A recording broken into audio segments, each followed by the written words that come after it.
থেকে চরণ সরিয়ে নিয়েছিল না। কি করছো বন্ধু তুমি? তুমি বিশ্ব পিতা আর আমি তোমার চাকরেরও যোগ্য নয়। না না না, তুমি আমায় ক্ষমা করো। বেশ, আমি চরণ ধোয়ানোর পরে নয় তুমি আমাকে প্রণাম করে নেবে, এখন আমায় করতে দাও। বুঝিয়ে কৃষ্ণ চরণামৃত জলকে সারা অঙ্গে মাখলো, বলছে বন্ধু, যদি বন্ধু তাকে ঘুরে প্রণাম করে নেয়, তাই কথাটা ঘুরে দে, বন্ধু তুমি কি আমার জন্য কিচ্ছু আনোনি?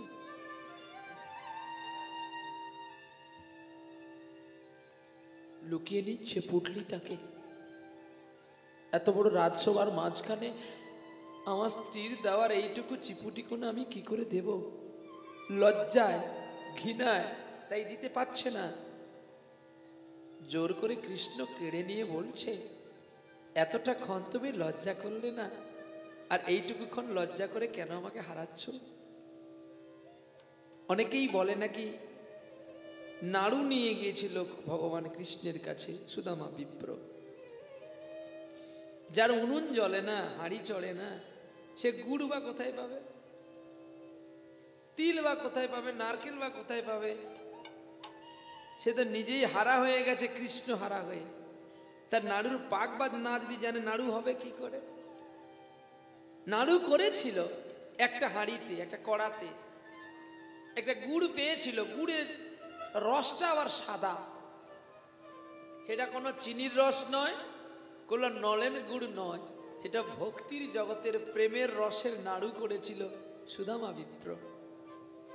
ওই চোখের জল পড়তে পড়তে ওই যে চিপুটি কোনাটা, ওটা একটা ডালার মতো হয়েছিল, আর সেটাকেই খুলে কৃষ্ণ খেয়ে ফেলেছিল।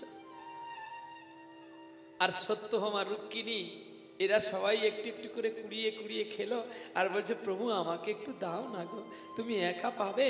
সত্যভামা রুক্মিণীকে যেই দিল, সত্যভামা রুক্মিণী বলে দিলেন, স্বর্গটা দিয়ে দাও তোমার বন্ধুকে। কিন্তু তার স্ত্রীর কথা মনে পড়ে গেল, আমার বন্ধুর কাছে যে আমার স্ত্রী চাইতে বলেছিল, কিন্তু না, আমি যে আমার বন্ধুর কাছে প্রতিজ্ঞা, আমি কোনোদিন চাইবো না। আর চাইবো বা কেন, আমি তো চিরদিন থাকবো না।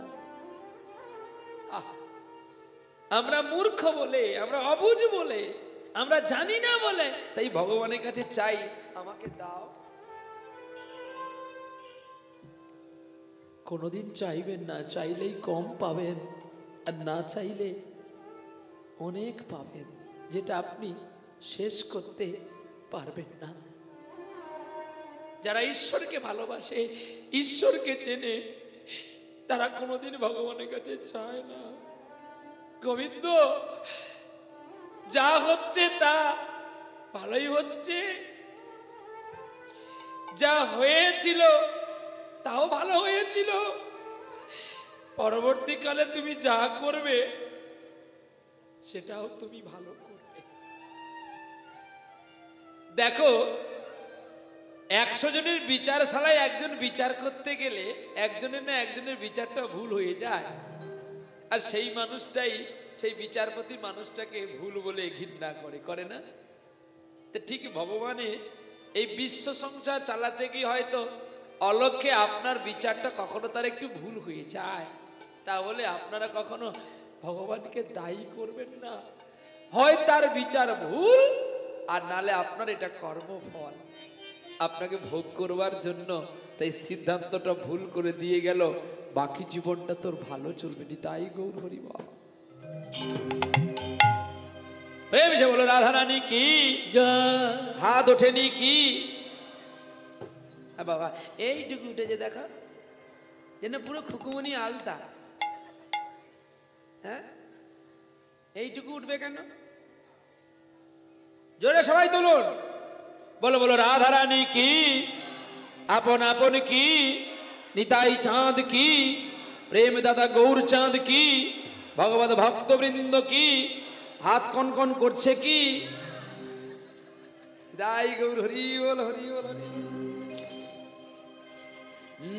তাহলে সেই জাতিস্বরের সেবা করেছিল সুদামা, বিপ্রের সেবা করেছিল ভগবান কৃষ্ণ। তাই আমাদের বাড়িতে ব্রাহ্মণ বৈষ্ণব আসলেই আগে তাদের পাদ্য অর্ঘ্য করতে হয়, তাদেরকে সযত্ন করতে হয়, তাদেরকে ধূপ জ্বেলে দিতে হয়, প্রদীপ জ্বেলে দিতে হয়, তাদের প্রণাম করতে হয়, আর তাদের ভক্তি শ্রদ্ধার প্রার্থনা জানাতে হয়। হ্যাঁ, ওগো বৈষ্ণব ঠাকুর দয়ার সাগর, এ দাসে করুণা করি।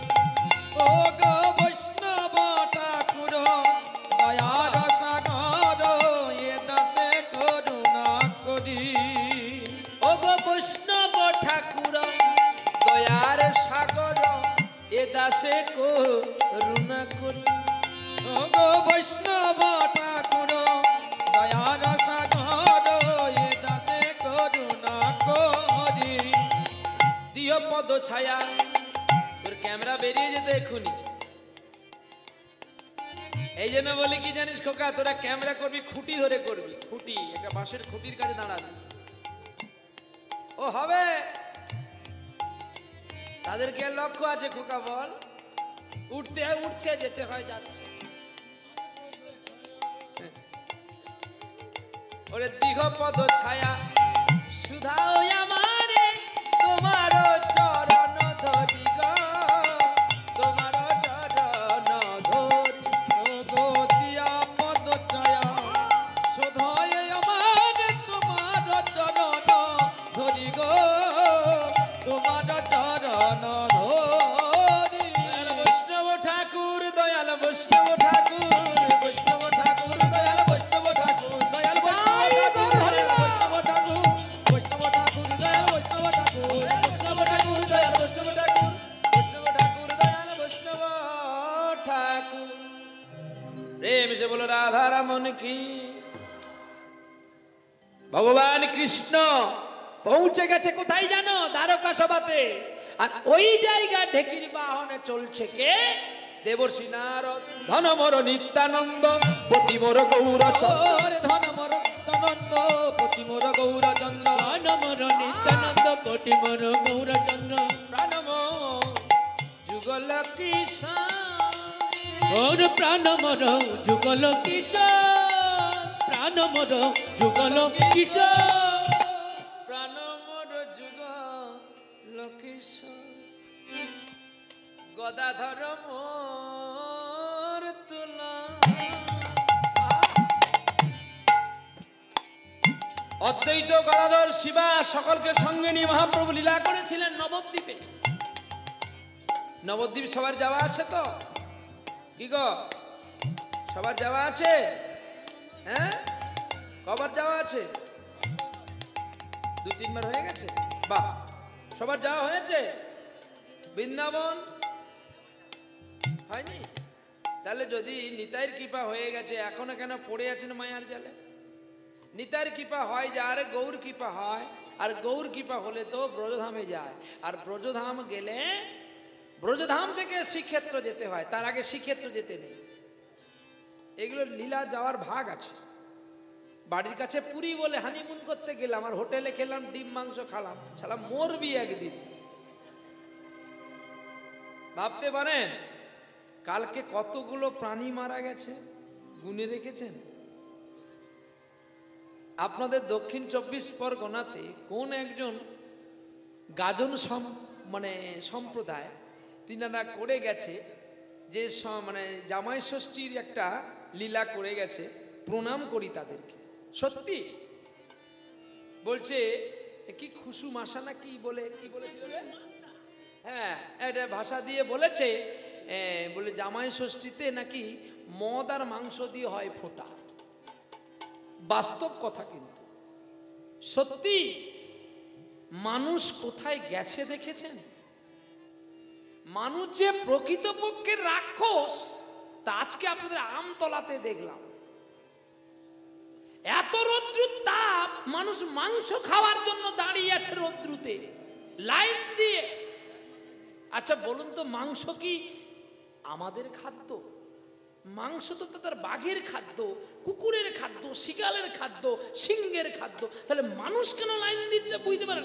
আসলে মানুষের সর্বভূত আহার আদি, সে সবটা টেস্ট করে দেখছে কোনটা ভালো। শালা কোন দিন বাবা মাকে রাতের বেলায় মেরে খেয়ে নেবে না তো? এদের বোঝা বড় দায় গো। এরাই হরিনাম শুনতে যায়, এরাই হরিনাম দেয়। তবে হ্যাঁ, একটা জিনিস আপনার দক্ষিণ চব্বিশ পরগনাতে আমরা মেনে নিতে পারি না, কীর্তন সম্প্রদায় হয়ে। এরা প্রতিটা হরিবাসরে দেখতে পাওয়া যায় আগে কিন্তু এগরোল, চাউমিন, চিকেন পকোড়ার দোকান বসবে, তারপরে কিন্তু হরিনাম হয়, যেটা অন্য কোনো জেলায় আপনারা দেখতে পাবেন না। পারবেন মেদিনীপুরে, না পারবেন বীরভূমে, বীরভূমে তো হবেই না, একদম মেরে ফেলবে, না পারবেন নদিয়া, না পাবে মালদহ, না পাবে বাঁকুড়া, কোনো জায়গায় পাবে না। আপনাদের কর্তব্য, সবচেয়ে বেশি হরিনাম যোগ্য হয় আপনাদের সাউথ চব্বিশ পরগনাতে, যেটা অন্য কোনো জেলাতে কম্পিটিশনের মধ্যে পারবেই না, হেরে যাবে। আর সাউথ চব্বিশ পরগনা আছে বলে অনেক কীর্তনিয়া সুষ্ঠুভাবে বেঁচে আছে। তাহলে আপনারা কেন একটু সুষ্ঠু হয়ে বাঁচবেন না? এটা আমার অনুরোধ। যদি পারেন করবেন, না পারলে পিছনে গালি দিবেন, ইউটিউবেও লিখেও পাঠিয়ে দেবেন, ফেসবুকে, কোনো দুঃখ নেই। কারণ আমি চাই আপনারা আমাকে কষ্ট দেন, দুঃখ দেন, তাতে আমার দুঃখ নেই, কিন্তু আমি চাইব আমাকে দুঃখ দিয়ে কেউ ভালো থাকে, আমি সেটা শান্তি পাব। আমায় দুঃখ দিয়ে খুশি হলাম জেনে।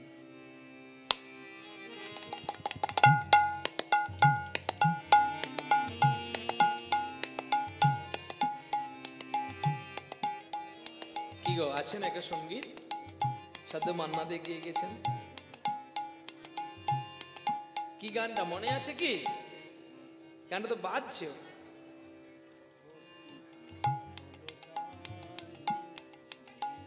আমি দুঃখ পেলেও খুশি হলাম জেনে,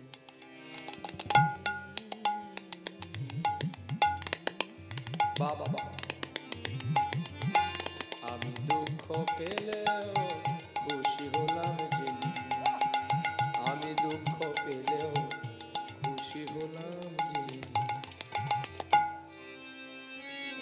আনন্দ আর নেই গো যেখানে, শুধু মুখের হাসি সাজিয়ে রেখে কাজে সেখানে।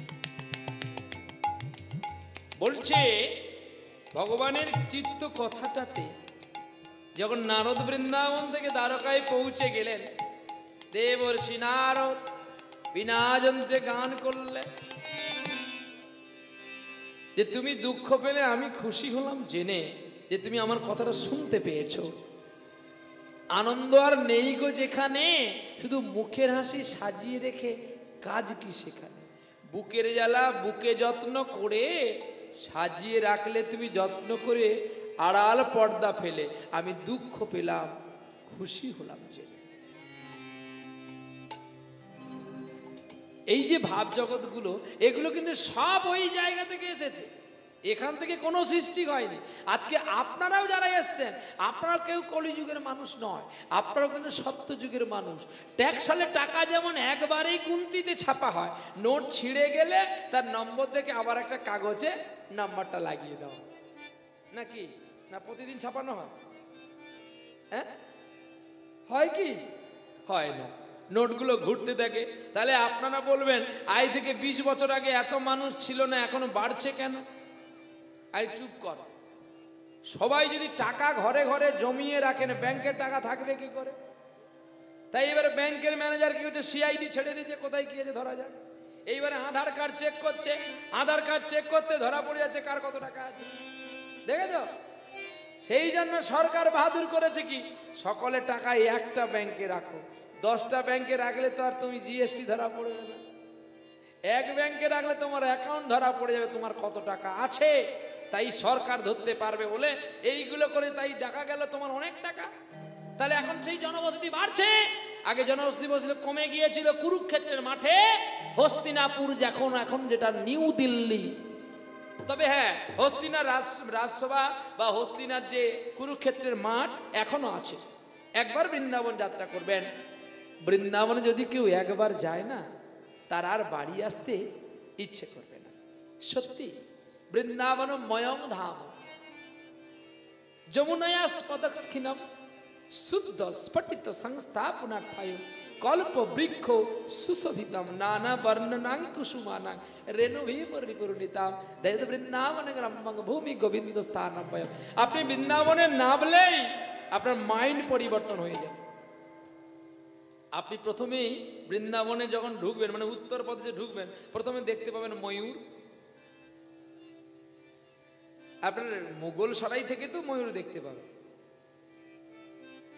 তারপর দেখতে পাবেন অগণন বানর, যার কোনো সীমা নাই। আর সবচেয়ে বেশি বানর আছে কিন্তু নিধুবনে। আর ওই নিধুবনে রাধারানীর এলাকায় একটাই বাহাদুরি আছে, আপনার অহংকার ভেঙে দেবে বানর। চোখে চশমা রাখতে দেবে না, হাতে আংটি রাখতে দেবে না, মারবে কানের গোড়ায় ঝাঁসিয়ে। কারণ সেটা রাধারানীর সংসার, তোমার সংসার নয়, তুমি তার চাকর। রাধে রাধে বলে যেতে হবে। আর বৃন্দাবনে একটি বিশেষ মাহাত্ম্য, সকালবেলায় হলে দেখবেন গোচারণে ধুলো গয় ঢেকে যাবে, গাভীগুলো যমুনা পার হয়ে চলে যাবে, যমুনার জল কমে যায়, আবার ঠিক গাভীগুলো যখন ফিরে আসবে গোচারণে ধুলি উড়িয়ে উড়িয়ে ঠিক দেখবে যমুনার জল কমে গেছে, ওরা সাঁতার দিয়ে ওপারে চলে গেছে। সব গাছের মৃত্যু হয়ে যায়, কিন্তু বৃন্দাবনে একটি গাছ এখনো বেঁচে আছে, যে গাছটি হচ্ছে কদম্ব বৃক্ষ। বিনতার পুত্র গরুর তিনি যে অমৃত ভাণ্ডটা নিয়ে এসেছিল, ওই অমৃত ভাণ্ডটা ওই গাছে রেখেছিল। আর ওই গাছ থেকে ওই রাখতে গিয়ে একটু চলকে গিয়ে গাছে পড়েছিল বলে তাই ওই গাছটা অমর হয়ে আছে।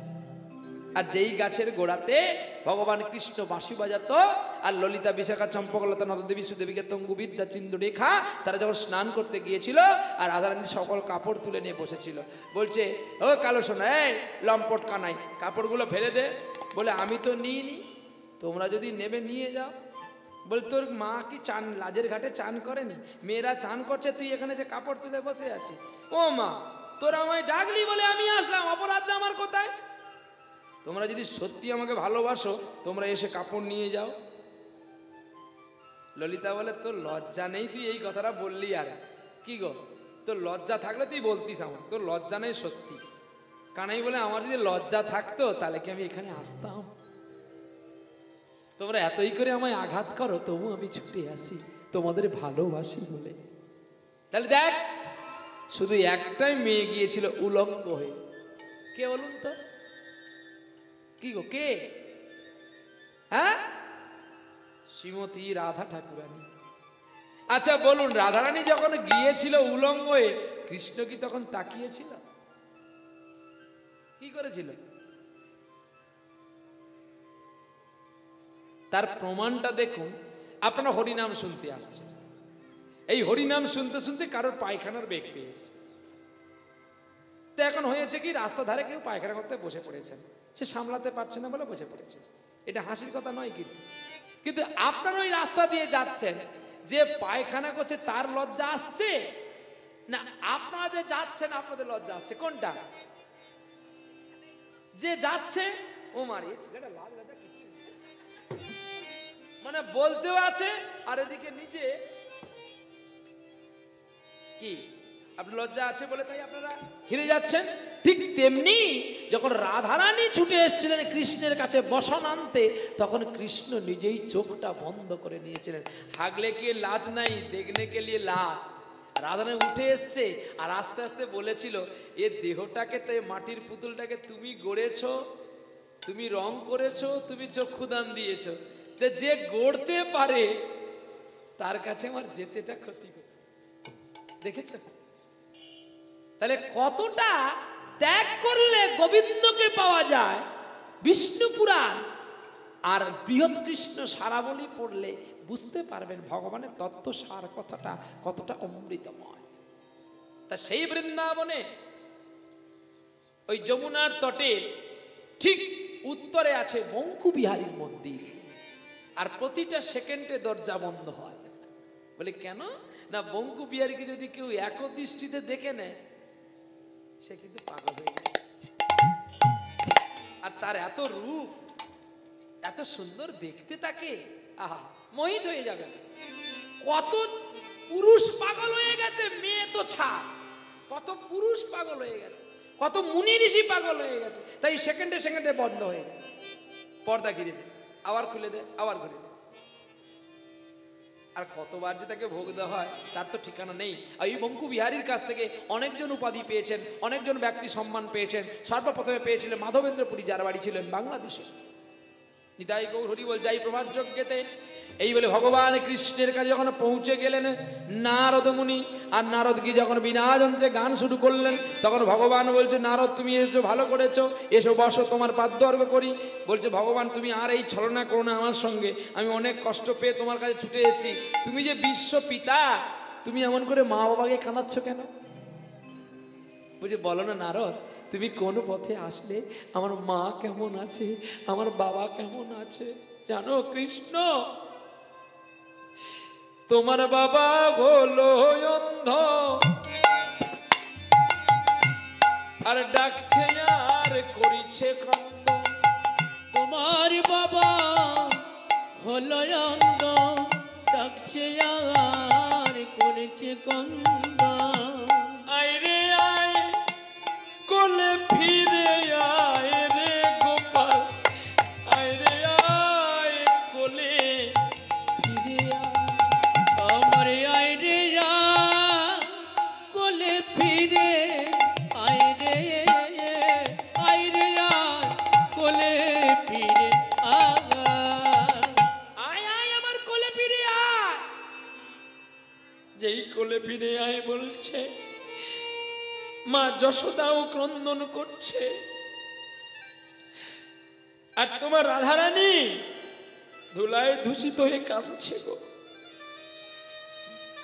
বৃন্দাবনে তোমার সখাগণ কাঁদছে, সমস্ত সখীরা কাঁদছে, গাভী বৎসা কাঁদছে, সুখ ঝাড়ি চাতক চাতকি ব্রজমণ্ডলী সকলেই কাঁদছে।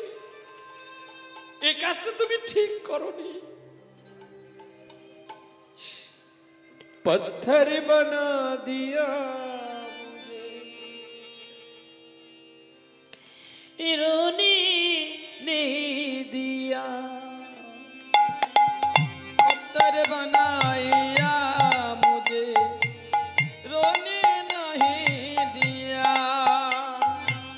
पत्थर बना दिया मुझे इरोनी नहीं दिया। पत्थर बनाया मुझे रोने नहीं दिया। दामन दामन दामन बना दिया मुझे रोने क्यों नहीं दिया। पत्थर बनाया मुझे रोने नहीं दिया। पत्थर बनाया मुझे रोने नहीं दिया। पत्थर बना दिया। ভগবানের নাম গান, ভগবান নিজে কাঁদছে, না না আর বিলম্ব করবো না। বলরামকে ডেকে অক্রুর রথে চললেন, নারদকে বসিয়ে দিয়ে গুরুদেবের বাড়ি। আর গুরুদেবের কাছে গিয়ে প্রণাম করছে গো। শ্রী গুরু চরণ পদ্ম কেবল ভক্তি সদম। শ্রী গুরু চরণ পদ্ম কেবল ভক্তি সদ্ম। বন্দে মই সাবধান মতে গো, বন্দে মই সাবধান মতে।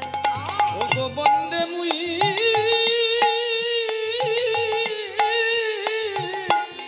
সাবধান মতে গো, বন্দে মুই সাবধান মতে। ওগো যাহার প্রসাদে ভাই এ ভবত রিয়া যাই। আহার প্রসাদে ভাই এ ভবত রিয়া যায়। কৃষ্ণ প্রাপ্তি হয় গো যাহা হইতে গো, কৃষ্ণ প্রাপ্তি হয় যাহা হইতে। ও মনে কৃষ্ণ প্রাপ্তি হয় যাহা হইতে গো, কৃষ্ণ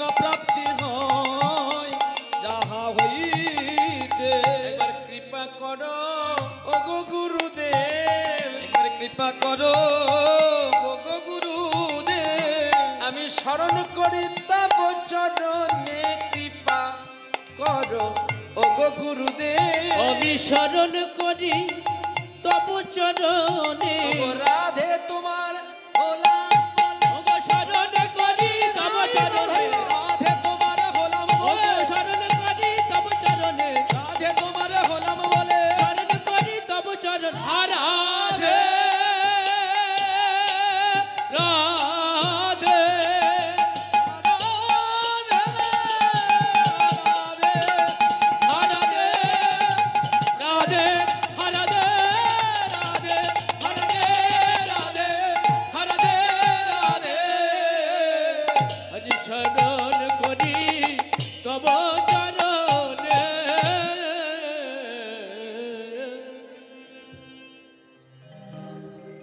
গুরুদেব বলছে আয় আয় কৃষ্ণ আমার কোলে আয় বাবা। গর্গমুনির কোলে বসেছে কৃষ্ণ আর বলরাম। বল কি হেতু আগমন তোদের, চোখে কেন জল, কি হয়েছে তোদের? ওগো গুরুদেব, আমি জীবনে অনেক পাপ করেছি। হ্যাঁ হ্যাঁ গো বাবা, তুই পাপ করবি এটা কেউ বিশ্বাস করে? কৃষ্ণ কোনোদিন পাপ করতে পারে? কি গো আপনারা মেনে নেবেন এই কথাটা? সত্য সত্য।